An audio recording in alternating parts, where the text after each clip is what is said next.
Are you familiar with Thomas Sowell? Yes. Okay. Extraordinary man. Extraordinary. Libertarian. Libertarian, yeah. He was good friends with Milton Friedman, that whole I'd era. love to meet him. I'd love to meet him as well. Yeah. Trust me, I'd love to meet him as well. He is somebody that's a brilliant mind. I think he's in his mid-90s, and he's still sharp as hell. Sharp. He said, talk about South Africa in one of his books. And he said, is South Africa a management problem or a geography problem?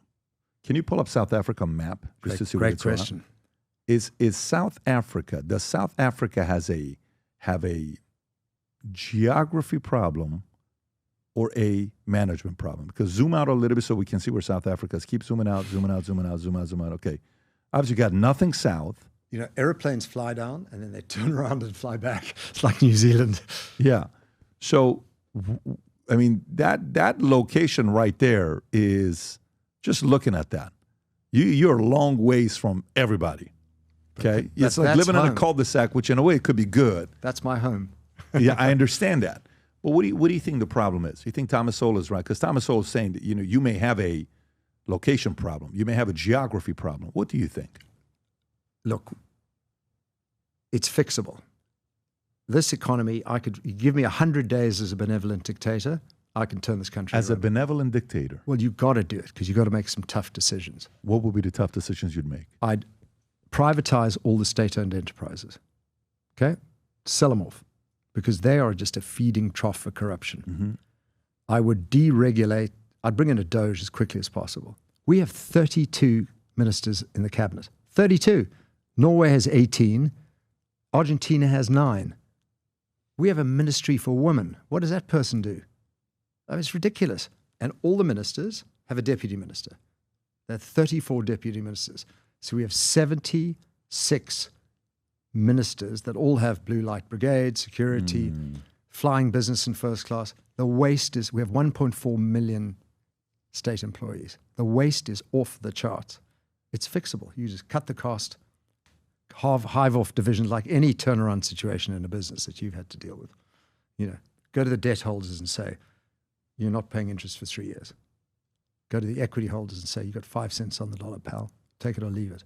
You cut out management. You cut costs. You hive off divisions that aren't working. You can only do that if you're a benevolent dictator, and you do it quickly. You close the borders. You kick out illegal foreigners. You do what Trump's done, but we're in a much more tragic situation. You have It's any plans of very running? fixable. You have any plans of doing politics? No. No plans of running? I was 65 this year. The president's 79 years old. The previous guy before him's 82 years old. Patrick, don't do this to me. No, Okay. but do you have any interest? Like if the opportunity arose, would you entertain it? No. Here's the at all. problem. Do you have adult ADHD? As an individual? Yeah. I do. I have a lot of issues. I have a lot of issues too. Maybe one of them, yes. But one of them is I can't sit still for half an hour in a meeting with people who haven't done their homework, where I know what they're going to say, and I finish their sentences. Can you imagine being in a cabinet with half of the people are stupid, haven't done their homework, some still believe in communism? What do you think Trump is doing? Yeah, but he's got very good people around him. I mean, look at Marco Rubio. You can't find good people? You're saying South Africa, this magical place, doesn't have good people? No, it has. So let's find them. I know, but I'd have to replace the whole cabinet. You'd have to give me complete power to get it What did fixed. Trump do? He did it as well, right? I know, but he can. You can't? We'd have to change the system. No, the answer is no. I'm happy doing what I'm doing. Don't look at me. Don't forget what Katie said to you. She doesn't want me in politics. Katie said, I kind of love this place. True. All right. So maybe do it for her. Hey. Do it for Katie. Come on, Katie. So does it have a geography problem? It does. I mean, if you keep going south, you're screwed. Well, I went to the Antarctic for dinner in December. Are you being sarcastic? No, we flew down. What was it like? Unbelievable. 6-hour flight from Cape Town. Was everything you ate frozen? Like, is it just frozen food? No, they had a 6-star meal for us. We slept in cabins, very comfortable, and had 6-star meal. Do you recommend it? I recommend it. But Really? One night, Yeah. 6-hour flight. Were you swimming outside in the pool? No, no. Were you tanning, like laying out, getting some sun? But it was sun the whole, sun 24 hours. Yeah. How long did you guys stay? We flew in midday and flew out the next morning. How bad was turbulence? None. Seriously? And we landed what's called deep field. So we didn't land on the edge where all the penguins are. We went deep field. How many people live there?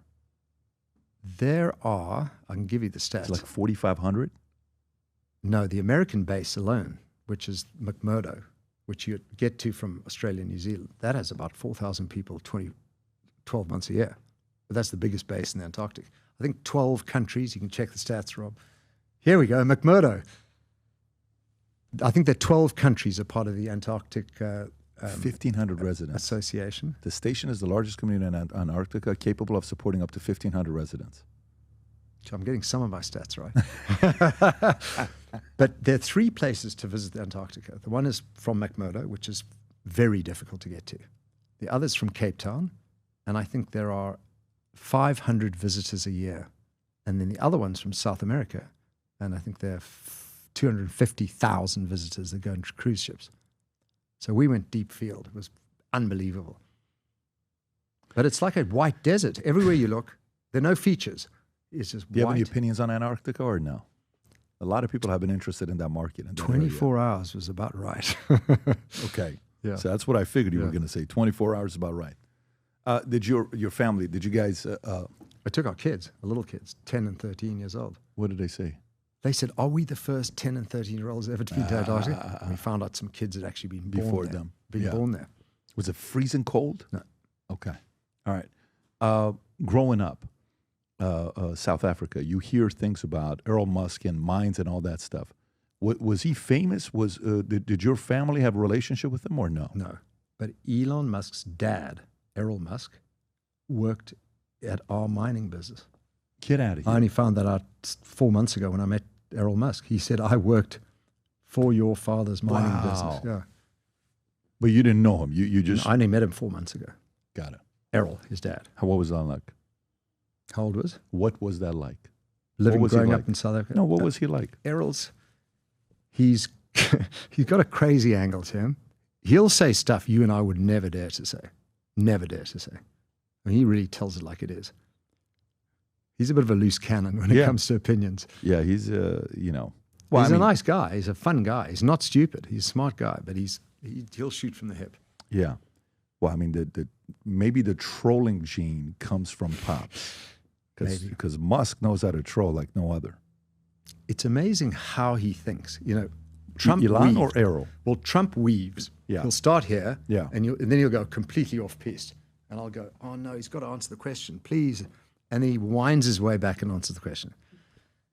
Elon goes deep thinking. He's gifted. Yeah. Nowadays, more than ever, the brand you wear reflects and represents who you are. So for us, if you wear a Future Looks Bright hat or a Valuetainment gear, you're telling the world, I'm optimistic. I'm excited about what's going to be happening, but you're a free thinker. You question things. You like debate. And by the way, last year, 120,000 people got a piece of Future Looks Bright gear with Valuetainment.